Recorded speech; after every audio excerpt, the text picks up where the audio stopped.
Hello, hello. We're here. It's the Mystic Maven Show, and we're delighted for the conversation, all things conscious conversation this evening. I'm Kathy Basel. I'm a transformational life coach and energy healer in the Denver area. I love working with women. It is our time. So I love to help clean up some of the old karmic ties that are keeping us in limited ways of thinking so that we can step into our power and shine that message that we are. So I'm really delighted for the conversation. Joanna, take it away. Hi, how are you, magnetic beings? It's so great to be here tonight to talk about conscious communication. I'm Joanna White, the midlife resuscitator out of New York, a spiritual, holistic, intuitive teacher, and I love to teach about the body-mind connection and how to just keep that frequency where happiness, health, and wealth is always flowing. And how do we do that? And that's through conscious communication. So I'm excited about that conversation tonight. Claudia will be leading us in this, and we welcome Claudia. Thank you, my sisters. It is such a pleasure to be here with everyone. My name is Claudia Rocafort, and I am so proud and honored to be one of the Mystic Mavens. The conversation tonight is about conscious communication. And what does that mean, really, conscious communication, right? So before I tell you a little bit about that, I'm going to tell you a little bit about me. If you haven't met me before, I've been an actress for 30 years. I've been an executive and business coach since 2006. And I teach public speaking skills and communication skills. This is my jammy jam. This is what I love because this is where I think that we can really create change. It's where it begins, right?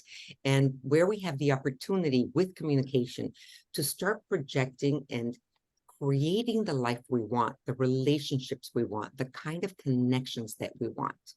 So why conscious communication? It starts actually with ourselves. It starts with being able to be aware of our patterns of communication, be aware of the way that we are perceiving the world, because our perception determines our reality. And we're going to play a tiny little thing about perception later, because we've had a couple of these mentions during our previous shows. And if you've seen our shows, then some of these things are going to ring true again, and you'll see some examples, but you'll begin to see how it all ties in together and how it starts to really make sense in ways that you can apply every day to raise your vibration, to raise the quality of your reality, and to raise the quality of your connections. So let's dive right in. What's conscious communication? Really, it's about being aware of what you say, why you say it, and how you say it. When you can observe without judgment how you are presenting yourself to the world, what you're saying to yourself, and that what you're saying to yourself has a lot to do with our childhood conditioning, right? So we've talked about the 4 agreements in our previous shows. And one of those perceptions is we are all kind of, since our childhood, been conditioned to believe what's right, what's wrong, what our values are, what our parents' values were, whether it's our teachers, whether it's our friends, whether it's the society or community that we grew up in, or the religious groups around us. We've all been conditioned to believe and see the view of the world based on where we were born, how we were raised, and who we hung out with. And I can assure you, if I had been born in Timbuktu, I would have a very different perspective than I do today, right? My religion might be different. My views on God, my views on motherhood, my views on what makes somebody successful, all those things would change. My style of communication would change. So my inner voice would change, right? I love how Kathy is such a beautiful and powerful coach that brings empowerment to women. And we all really strongly feel that as the Mavens. So in different societies, we were raised to feel differently about our femininity. And our inner conversation comes from the values of that society, of that culture. So the first thing that we want to begin to become aware of is our inner language. I call it the inner radio. We all have a radio station, right, that we tune into. And that's the automatic. That's our inner judge, our inner voice very often it's not our highest inner voice. It's not necessarily connected with what is our higher purpose, or are our guides talking with us, or are we connecting with the universe and our higher self? No, that inner radio is often by default tuned into that child's conditioning. Okay. And that's where we heard, felt, believed, I'm not tall enough, I'm too short, I'm not fat enough, I'm not skinny enough, I'm too skinny, I'm not good enough. I'm all these beliefs that we've held throughout our lives, right? And it's powerful because we need to start looking at what that default radio station sounds like. That's the first place where we begin to take power and take ownership of our lives. Because until we do that, all of that is on automatic. All of that's subconscious. And we don't get to see what our limiting beliefs are. We've talked a lot about limiting beliefs in our previous shows. But where do they come from? Those conditions, those values, those cultural beliefs that we've grown up in, can we begin to question them? Can we begin to say, okay, I just noticed that I had this prejudice. Where does that come from? Like, I didn't think I was prejudiced. Why? Why do I believe that? Where did I hear that? Where did that get conditioned into me? And do I get to question it? So can we start looking at what that radio sounds like? I mean, have you ladies ever found yourself saying something that you didn't expect to say, or swore you'd never say, or things like that? Yeah, the way my brain took it also is that if we're in the back of our heads having a conversation with ourselves about I'm not enough, it almost like you're thinking about what's the next thing that I can say to prove that I am enough. And it keeps you from truly being present right now, like fully present to be able to hear and what that person needs. And I think more than anything, that's what our world needs right now, is to be able to listen and truly be present with one another. Absolutely. And that's so powerful because we're not really listening. We haven't even trained ourselves to really listen to ourselves, much less to others. And we'd like to be seen. We'd like to be heard. Everybody intrinsically needs that, but we're not trained to do it. I actually on a retreat that I went to, and we had to sit and listen to the other person for 5 minutes, where you couldn't say a word, you couldn't respond, and they gave us what we had to talk about. It was like a dramatic moment in your life or something.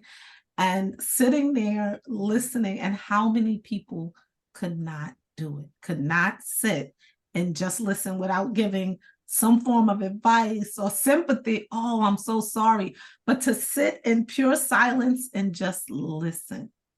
So when you say that, it's because we're always looking for that next thing to say instead of actually just being, and just being for that person, and just even for yourself at that moment, because it's allowing you that stillness when you don't have to say something. So that was one of the biggest lessons that I've gone through along this journey of self-mastery, because that's what this That's is. the mic drop moment right there. We could stop right now. Yeah, that was it. Done. And that stillness, that silence that Joanna has recognized and invited us to consider, that's where the magic happens. So that's why there's so much awareness about meditation now, why there's so many recommendations on meditation. They've been able to prove that meditation heals your body, that state of silence is where magic begins to happen. It's also the place where you can begin to connect with your intuition, with your higher self, with your subconscious. It's also the place where you connect to the universe and to the wisdom. And so when we can begin to connect to that in our hearts, just really bring all that attention deeply into your heart and ask questions there. Don't try to answer them through your mind. Turn off that, that turning off that radio is really challenging. So what I like to consider is, let me listen to the radio and see what it's saying and see if it's really supporting me. And if it's not, that's the stuff I get to work on. Those are the beliefs I get to question and I get to shift them. And so earlier on tonight, I was talking to these two beautiful Maven sisters, and they brought something up for me, which was beautiful. We get to look at how we're using language and how little examples can shift things so easily. So I was talking about a class that I'm giving and the minimum people I'd love to have there. And I was invited to consider not to focus on the minimum, but on what would be the ideal number. And we do this all the time. You know, if I could say, if instead of saying, I would like at least 10 people, I can say, my ideal and my dream is to receive 20 people. Do you notice the difference in that energy? Exactly. Right? And all of that is conscious communication. Let's start looking at what we're saying. So I want to play, because of this particular example, I want to play something real quick. So imagine that I am looking for a virtual assistant, or I'm hiring a team, right? And I'm interviewing people and I ask them, are you late often? If I needed to ask you on a scale of 1 to 100, what percentage would often mean to you? So I'm going to ask you, ladies, what percentage does often represent for you, Kathy? Oh, I don't know. In terms of late, I think anything more than 5 times out of 10, Is half the often. time. So Yeah, half the time is often. So, okay. How but about I you, would definitely strive for a lot less than that. Moni? Yes. And I talk about this all the time with me in time management, because I worked to the minute for the train system. Late to me is when you're showing up on time. So, because you'll miss a train showing up on time. So when you say late often, it's like, I'm never late. That's In powerful. 23 years, I probably missed the train twice for being late and missing a train. So it's very rare for me when I say I'm late. So often I don't know what to say. That's more than twice to me. So that's more than twice. So even 2 out of 100 times is often under that context. Right. So let me point out, this is what's so powerful, that often means something completely different depending on the context, right? And depending on our perception of it. The same thing happens through most of our communication and through particularly family discussions, right? Aren't those the ones that teach us everything and challenge us to the core sometimes? So, for example, this leads me to show how often we can miscommunicate, because between what I think and what I manage to find the words to say, and what I say and what you hear, and between what you hear and what you interpret, there's at least 4 steps for miscommunication. Wait, go over those again? Yeah. Between what I want to say and what I think and feel, right? To what I actually say, the words I choose, to what you hear, right? And then what you interpret from what you heard. Wow. There's 4 different steps for miscommunication. I just want to go back, because when I was married, that was what my ex-husband would always tell me. You're not saying what you really want to say. Like I would be thinking something else, but I would say something totally different. And it wasn't what I really wanted him to hear or know, because I wasn't saying how I really felt. It was so weird. But when you just said that in those steps, I understood what he said to me now. Love that. That's an aha moment. That's that realization of how it applied in your life. Yes. That's so powerful. I got goosebumps. Yeah. And I can relate to that in the marriage relationship too, because I had certain programming about how strong a woman can't be. And you know, if you speak your mind, then the guy's going to leave. So that was kind of the programming I grew up with. And so I was afraid to be direct in my communication, which led me to be kind, what I thought was kind, which left out the details, which meant he didn't know what I was, like you're saying, really thinking, desiring, wanting, like upset about. And yeah, so here we think we're being kind, and yet is in the end actually a miskindness, because then you start missing miscommunication. And I love that you said that, Kathy, because again, as women particularly, we're trained to be diplomatic, to, you know, smooth things over, to make sure that we don't ruffle the feathers and all those things, rock the boat, all the similes, right? And for me, I found myself holding back and holding back and holding back what I should have said.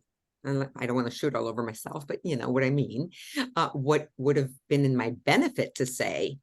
But then instead I would blow up because I thought that the other person knew me well enough or understood me enough to know better, and that these things were bothering me along the way or hurting me along the way. And then I would explode. And we're going to go into a section that's super important after this, but what would end up happening is that I was not honoring what I actually wanted to say, what I needed to say for myself, for my integrity, for my feelings, right? All I needed to say was, this doesn't feel good. Right. This isn't working for me. Or I need to ask you, I would like to make a request. Is it possible for you to dedicate more time, more heart space, more whatever it is that we needed in that moment? And instead, I blew up like a volcano. I was an imploder. So you exploded, I imploded and went within and kind of curled up in the corner quietly. So he would Well, never even know that I was troubled. Wow. I imploded until I exploded, Kathy. And that's so Mhm. powerful that you say that, because there is for the people who implode, we take that personally Mhm. and it hurts. And instead of hurting and lashing out, we hurt ourselves. Mhm. And that's not okay. Right. We want to cut that pattern immediately, ladies. And This is almost like a class that everybody should have before they get walk down that aisle, you know, because honestly, just and in retrospect, it's like, gosh, I wish I had the do-over, good guy and everything, but it was me unskilled. But to be able to just have come together in a deeper way so that men really just want to please their women. So if you know that it's okay just to share your feelings, your desires, your preferences, what would be fun to you. And it's interesting that society hasn't given us that permission, or we are waiting for somebody to give us that permission, and we're giving it to you tonight. That's right. That's exactly it. you said something so powerful, Kathy, that it took me years to realize that men really want to please their women. For the most part, that's true. They also need to be elevated somehow by us. They need to feel that we think they rock the world, right? They are the coolest thing on the planet since, I don't know, Coca-Cola was invented. So, and what ends up happening is that when these miscommunications happen, we tend to tear down instead of build up. And it's the frustration of our own not knowing how to honor what we need and what we feel. And then we go into what we normally do as human beings and what we've been taught for the most part as a global example is to go into blame, shame, or justification.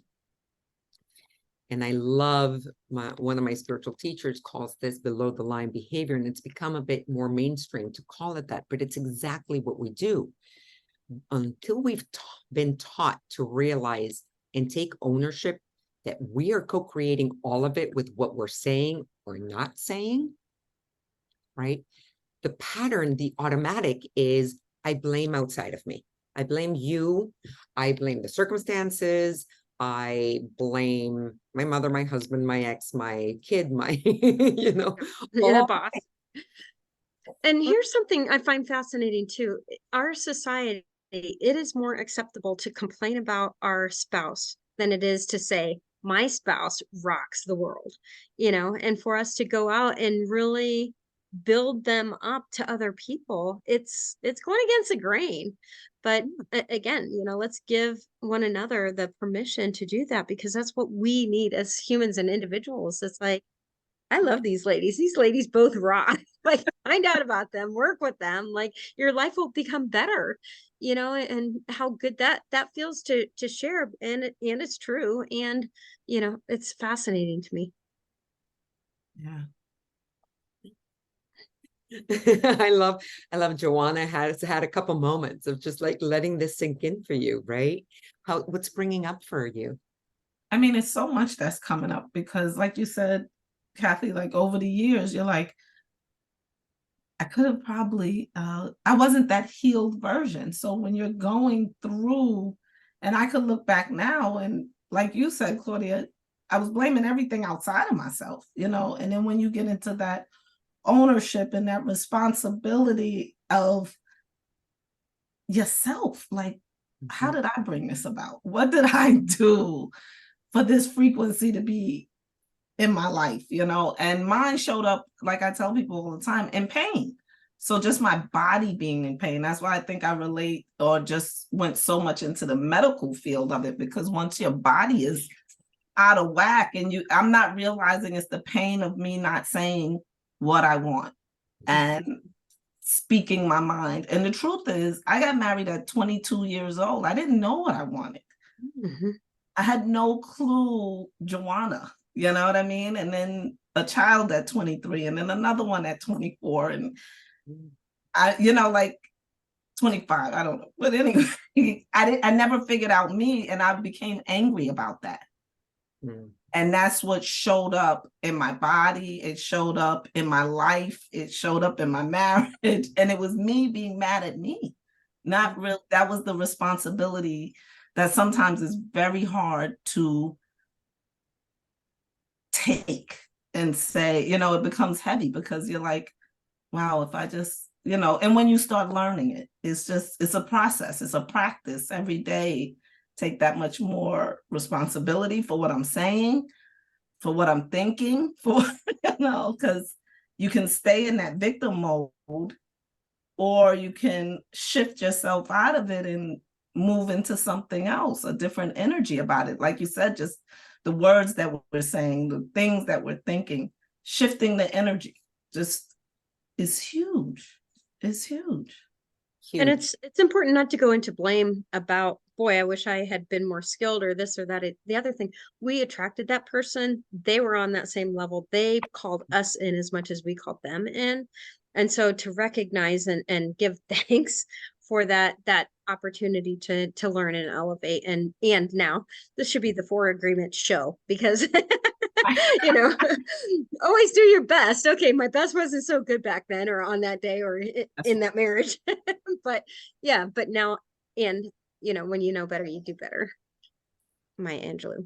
And maybe that was exactly what you needed to help you realize and learn the lesson so that you could do it differently next time, right? Yeah. And I think that that's the beauty, is that part of that taking 100% responsibility is also trusting somehow that the universe got you back.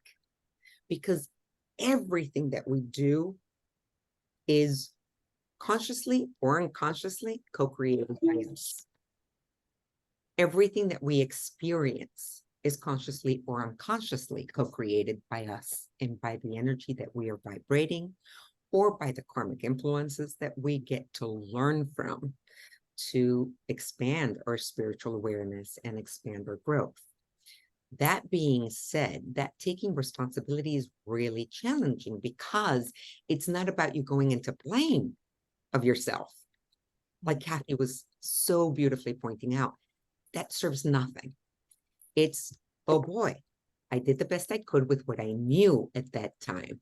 Now I know a little bit more. Now I'm a little more self-aware. Now I'm a little more conscious. And instead of blaming, okay, can I take full responsibility for co-creating the situation with somebody else? And yes, that self-blame is that self-responsibility, not self-blame, happens when we can also say, wow, I'm really angry at the circumstances. I'm really angry at this person, but I'm also really angry at myself because I didn't do anything about it sooner, or because I didn't walk away, or because I didn't speak up, or because I let myself live through this. And the blame, there's nothing there that will help us change it. The power comes from saying, I am co-creating, I'm co-responsible. What can I do about it now? How do I begin to heal myself? Whether it's therapy, whether it's coaching, whether it's healing, whether it's acupuncture, whether it's rolfing, whether it's tarot, and whether it's spiritual journaling. I mean, there are so many modalities. It depends how it's manifesting in you. And like Joanna was saying, for me, the emotional crises came out as psoriasis outbreaks. And I covered, right? That's how my body reacted. And that's also how, on some levels, I was hurting myself and blaming myself. So we want to shift this dynamic by saying, okay, how do we begin to empower ourselves and just observe non-judgmentally? Can we listen? And can we say, oh, yeah, I did it again. I forgot. I said, oh, at least. Yikes, I'm focusing on the wrong thing. That's not what I want to focus on. Erase. I'm going to focus on this and more, on abundance and more. That's just a little example.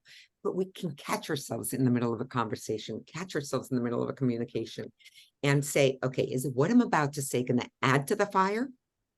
Or is it going to help us find a common ground?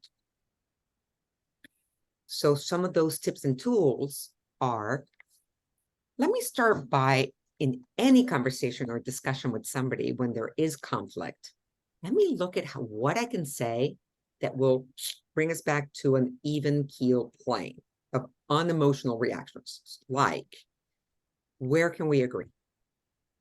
Where can we start? Let's find a place where we agree. We can also agree to disagree on some things. That is okay. We do not have to see everything the same. Where are the stakes? Why is it important for me to have that other person see the world the way I do? Is that my issue I get to heal? Right? I'm still learning that one. Go for it. Please share. The fact that you know, when you're dating and it's something that you don't like that a person may do or something, I have to ask myself, why don't I like that? That's my problem. That's not their problem. You know, it's my problem that I don't like that. So asking myself, do I even bring that to them? How do I, you know, like, it's not their issue. They're happy. Some people are happy with it's my frequency that just doesn't vibe with that. And learning that is where I'm at right now, is working through that process of not always saying, or just paying attention to what's me and not someone else, really, because, you know, you'll be around people that may not, like you say, think the way I think. And then, do I not like you because you don't think the way I think? Or can I agree to disagree and still hold my frequency and not let it affect it? So, yeah. I love a saying that it was big, I think, in AA for a long time, but it's the live and let live, right? Why do I feel the need to change other people? Whether it's their religion, whether it's their belief, whether it's their culture, whether it's their habits, whether it's the way they brush their teeth. I don't know. Like, it's crazy what we do in relationship. Yep. It's crazy how we judge others when the truth is we're all so much more alike and our essential needs are all the same. So I love that you're asking yourself, Joanna, you know, that's my issue. Why am I judging this? Why do I dislike that habit or that perspective or that belief? Why does it affect me? I mean, I get triggered and I get really passionate. Sometimes the closer somebody was to me, the more their belief that really like rocked my world would affect me. For example, female inequality. So, different standards for men and women. That would push my buttons and make me go like a volcano in a heartbeat. Why? I'm never going to change the society I came from, the beliefs, the previous generation, what my grandparents or my parents believe. I just get to show up differently. I get to teach my son something differently. And if hopefully he picked up some of that along the way, but if he doesn't, I can't change it. And there's a lot of acceptance that has to happen. Right? Yes, that And it leads to peace. And I think that's what we're all after. And then, AA's got some really great things about clearing up communication. Another one I've seen people work through is making amends. So, those old relationships, when another 5 years go by and we've got a different perspective, if you can go back and communicate with that person, even if they've moved on and they're married, for you to clean it up for your own heart, to go back and say, I was really a schmuck, and I wish I'd known what I know now, and I just wanted to say I'm sorry for the ways in which I might have perpetrated some of that hurt and that the breakup in the end. So powerful. Imagine the times that maybe we bullied somebody when we were kids, right? Kids do things unconsciously. How beautiful would it be to take accountability for that and say and reach out, maybe even just on the Facebook note. Wow, I see you on Facebook. You look great. You have a beautiful family. I thought about you and I just wanted to say I'm sorry if I ever said something that hurt you when you were a kid. Wow. I don't know if you get too many people that do that. I've had actually, because I was heavily in the church, and when I left, it was like a disaster. But the pastor, after almost 10 years. Pastor disaster? Pastor disaster. Yeah, that was funny. Pastor disaster. That's a conversation. I need to do a class on pastor disaster. Next week. Next month, I think. But I gotta say, maybe a year ago, maybe 2 years ago, it was 10 years after leaving and everything, he sent me a message on Facebook Messenger apologizing and taking ownership for everything that happened at that moment. It took 10 years, but it was like, I was spread through the mud though during that time. But I did get an apology after 10 years, taking ownership of everything that took place. Yeah. And I think clear communication is what we're after here, like cleaning up their heart. One of the processes I take people through when I do retreats is that river of life exercise. And I think I've mentioned it before. You take a piece of paper and you just draw a meandering river, and you draw in the rocks and those places where you've been challenged, and you kind of spell out some of the most impactful moments in your life, recognizing both people who seem like perpetrators back then that took you out, or other people that were the ones who were the trees and the flowers along the bank that were there for you to get you to the other side of these rough patches. And I think it's equally important for us to acknowledge and make amends with some of the things, the negative perpetrators or whoever that is, or people that we may have hurt, to make amends with those, and also to celebrate the people who were there for you. It's like, I just went back and I recognize you have been a rock. You have been there, at every rough moment in my life. And I just wanted to thank you. Wow. Beautiful. And that is so powerful. It is life-changing. As we gain some of these awarenesses, right? The perceptions that we have clouded or basically dictated to some degree the choices that we made. And so now as we evolve and as we grow and we begin to understand more quantum physics, and we begin to understand that it's all connected, and we begin to understand that what we radiate, we can feel, and everybody can feel from across the room. And therefore we're attracting what we're radiating. People get to start taking responsibility for some of these things. So the moments that I'm not radiating confidence or tranquility or peace, and I'm just pissy, right? I'm going to attract the guy who swears at me and honks in the middle of the road. It's just And then I want to blame the guy, right? So again, we get to start looking and taking that kind of responsibility, because that responsibility and that accountability and that ownership is the above the line behavior we want to strive for.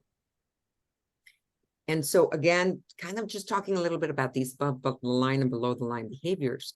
We're not taught these things, unfortunately. I wish we could go out there and teach this stuff at every high school, at every university, because it's changing these mindsets, right, that empower us for the rest of our lives, and that really allow us to go a little bit less into the victim and into the judging and into the respect of each other as human beings, and into the possibility of creating slightly more harmonious relationships in our marriages, hopefully, right?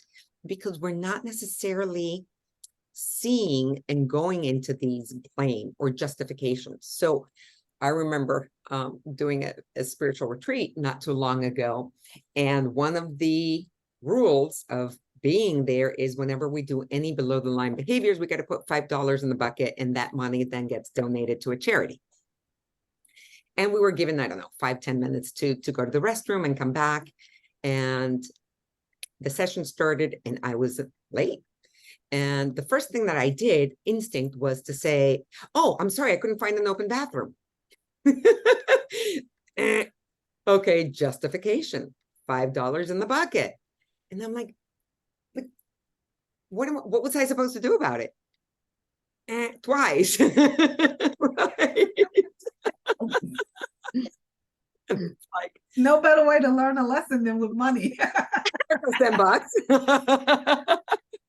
Wow. And it's so perfect. It was just like, okay, I'll shut up. I'm late. I'm so sorry I'm late. That was it. That's all I needed to say. Own it. Right? Just own it. And it's not why I was late. There's no justification. There's no excuses. There's none of that, guys.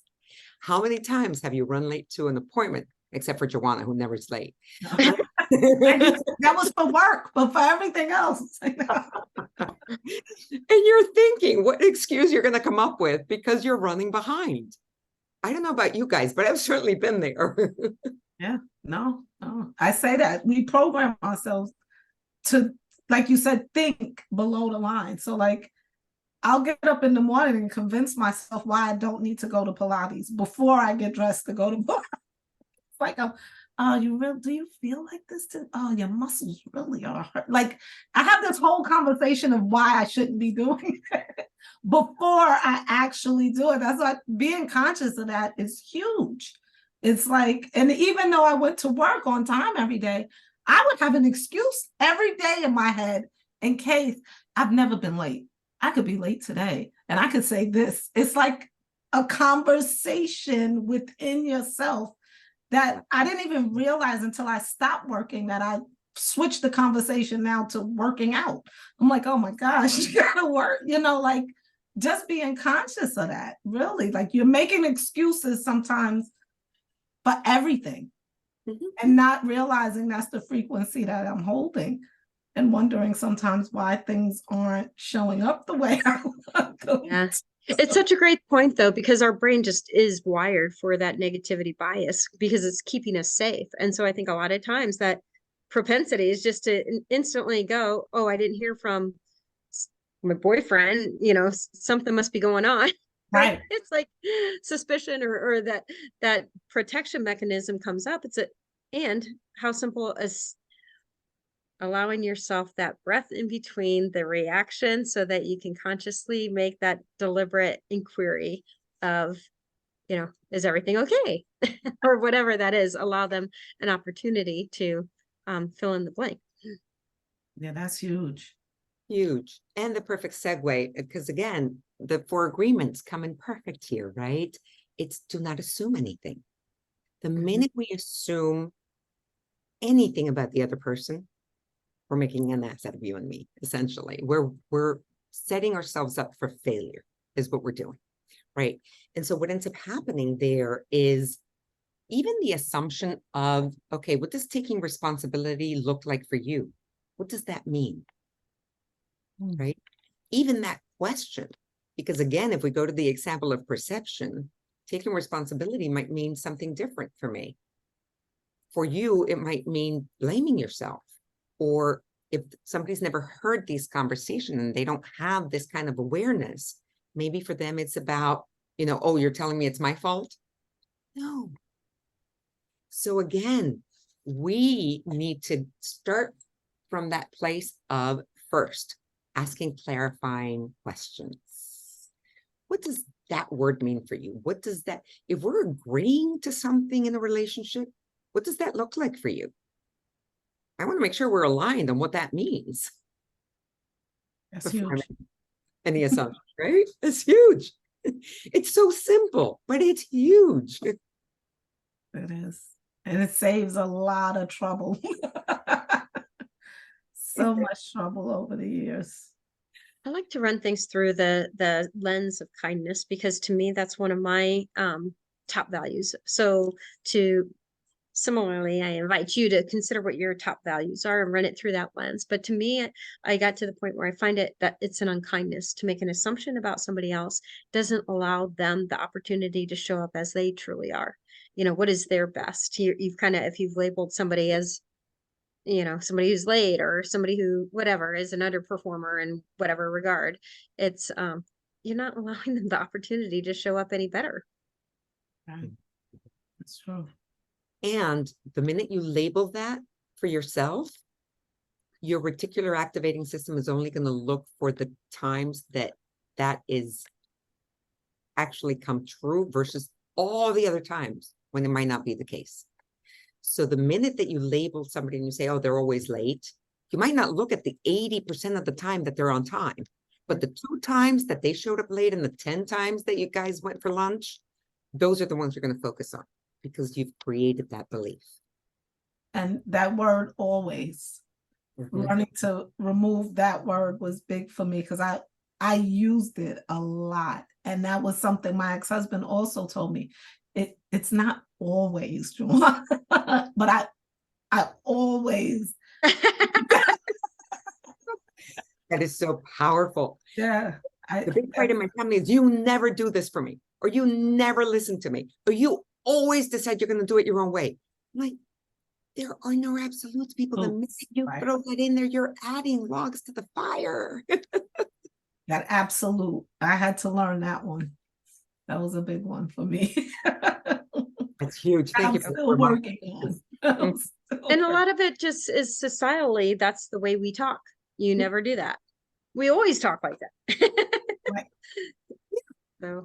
So again, the invitation to conscious communication is, notice how we have these patterns embedded by our society, by all the things, and can we shift them? Because when we actually use that language in a disagreement, I was going to say an argument, but in a disagreement, we are adding logs to the fire and making it worse. Rather than taking a step back and saying, what do you mean by this?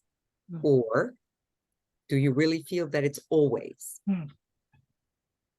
Or, and if you really feel that it's always, then what is missing for you? What would you like to change? Rather than taking it personally, right? When they say always, because I'm like, I can show you all the reasons and all the times that I didn't, right? Because that's the automatic defense mechanism. Yeah. Can we not go into the defense mechanism and make it about them? Why do you see it that way? Rather than taking it personally. Go ahead. One of the things that I learned, I've been through so much therapy, coaching, everything since my divorce. And I did a whole year of coaching therapy. And one of the things they taught me was to not say you to the other person. Avoid saying you. Focus on how I feel, how it made me feel, and not put it on the other person at all. Times 10 if you're dealing with a narcissist, right? And there's quite a few of them out there. Yes. Right. Yeah. So that was a huge lesson of when you're having a conversation with someone and you don't want that defense mechanism to come up, don't use the words, you did this, you, because that's exactly what you're triggering, is that defense mechanism. Because now they feel like they have to protect themselves. And I'm that person as well. It's like, I did what? Wait, no, I didn't. I didn't. It's like, exactly. All of that comes up. So learning not to you to a person when you're communicating avoids that, and just focusing on your feelings. It made me feel this way. Then the person can now respond to help, or to, as opposed to feeling like they have to defend themselves. That was a huge one for me also. I've had so many. Look, I've had so many. And it is actually one of the steps in nonviolent communication. There's a system called the NVC system, the nonviolent communication method. And the first thing is, basically the first step is to just consider what is causing the disruption for you. What is causing the discomfort? And then be able to label and sit with the feeling. What is the feeling you are experiencing? Right? And be able to communicate that feeling to the other person. But this is the beautiful catch, right? I feel you don't listen is not a feeling. That's still a claim. There we go. That's it. Right? So I feel gets to be followed by an emotion, not by another sneaky way to throw the blame at somebody else. So this is where you get to catch yourself. People, this is huge, right? Because then I learned to not say you. I start to say, I feel this. But then I didn't realize I was saying, I feel you don't listen. So it was still the same problem. So again, I feel unheard is very different, right? I feel unseen, and I feel that my feelings don't matter is about the way that I'm feeling. So the next step in the nonviolent communication model is to ask for a request. And the person has the opportunity to say yes or no. But it's very different when we come from that giving the other person space and respect and acknowledging their autonomy, their independence, and their ability to say yes or no. Could we try, or my request would be, could we try that when we get into these situations and we're not necessarily seeing eye to eye, that we take 10 minutes off, cool off, and come back with the willingness that we're going to try to find a solution together. And it creates a reset, right? So that's an example of the nonverbal communication method.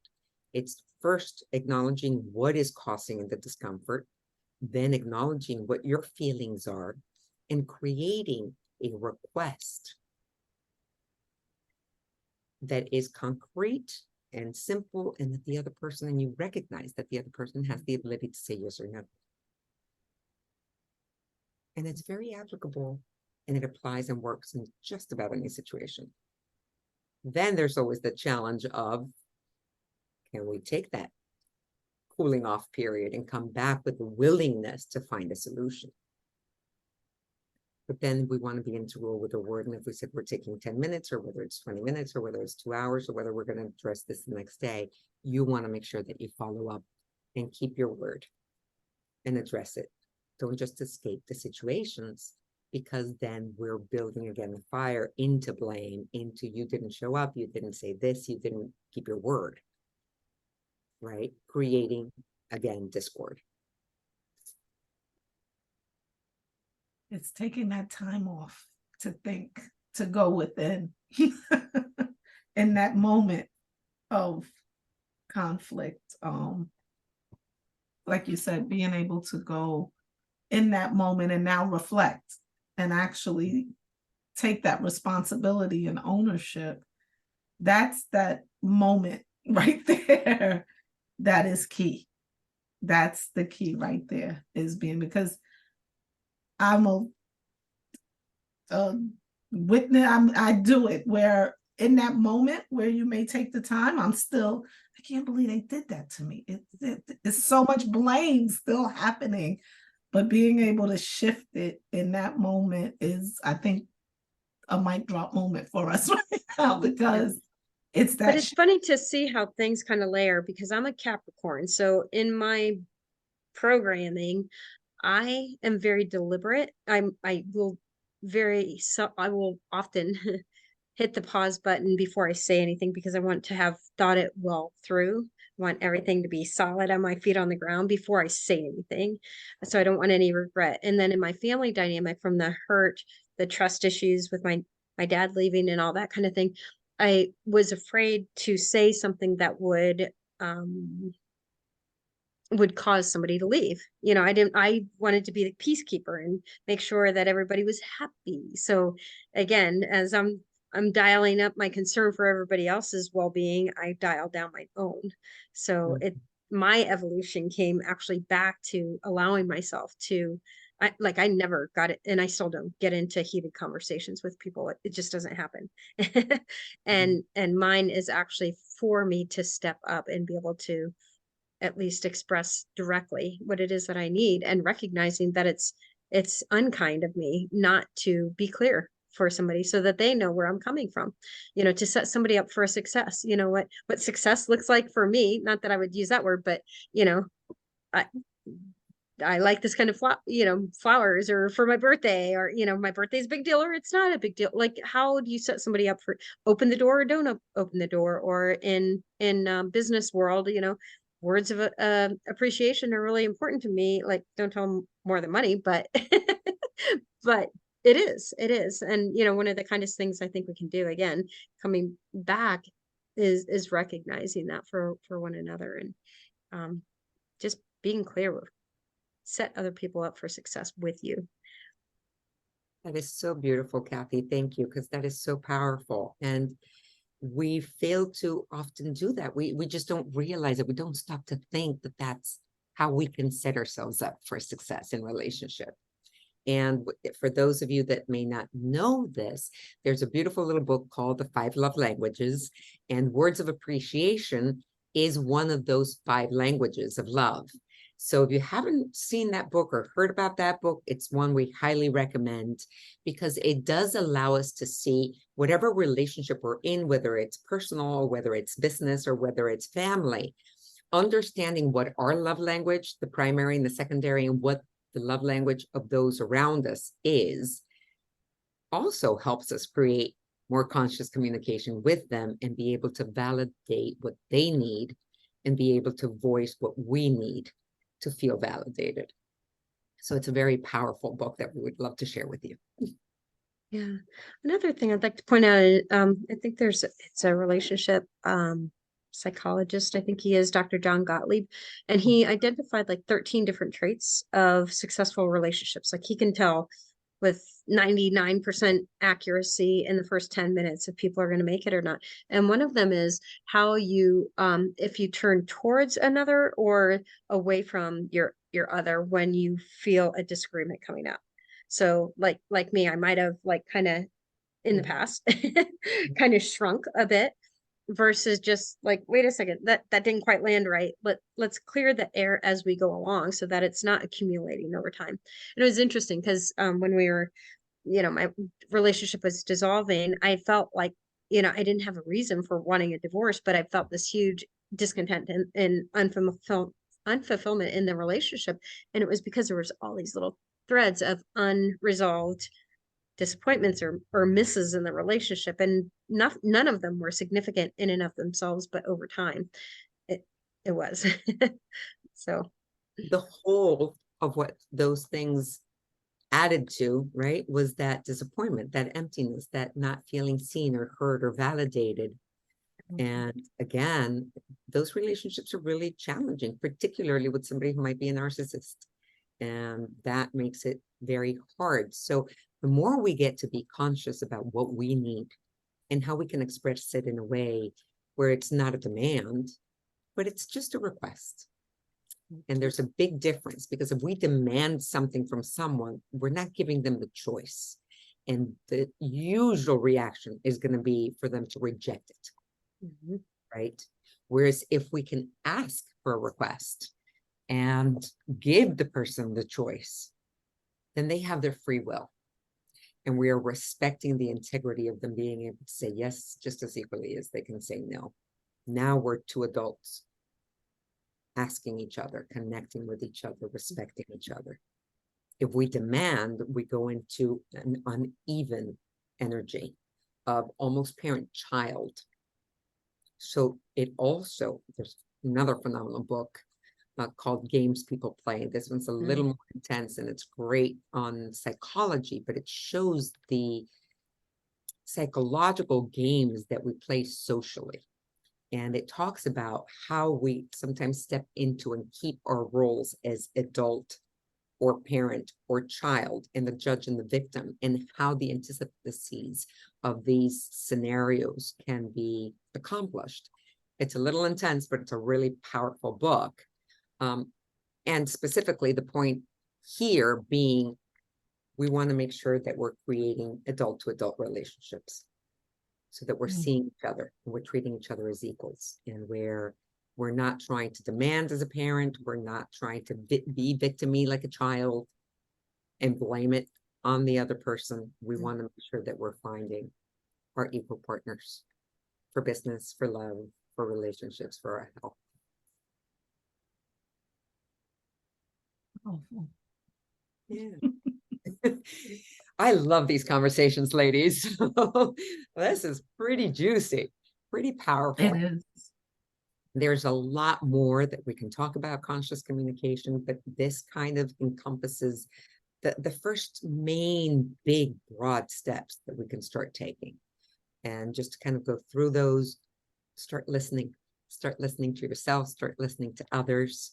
When other people say things that trigger you, can you take a moment and stop and question what they meant before you respond and react? Can you ask them a clarifying question? You know, what I heard you say was this, but what did you mean by that? Before I get angry, before I respond.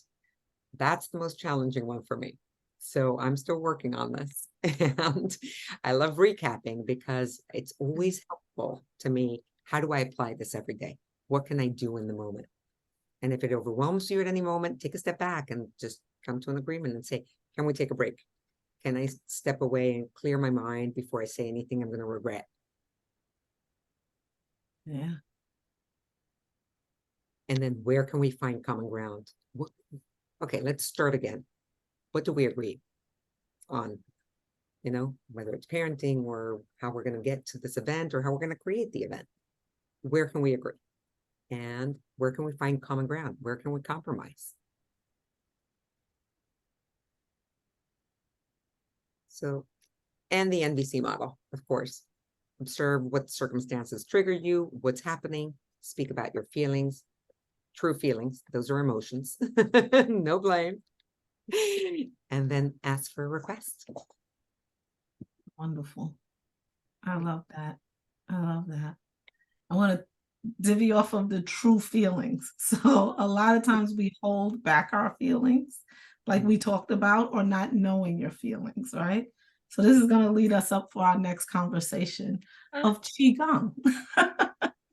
If you haven't heard of Qigong or know what Qigong is, it's about releasing your Qi, which is that life force energy, to allow your body, or building your Qi to allow your body to heal itself from holding things in and not speaking your truth.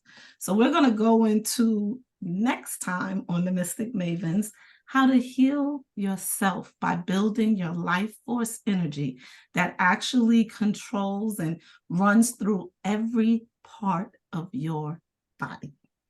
So that's what we will be discussing next week, on how to release these emotions that we have held on to for years.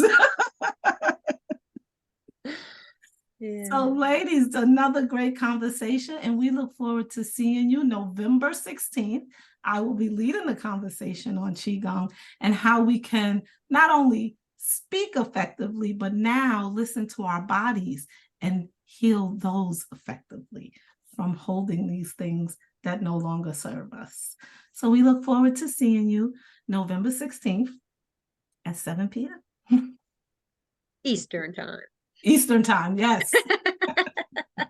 4 p.m. Pacific. What time Mountain? 5. All right. Love everyone. Thank you.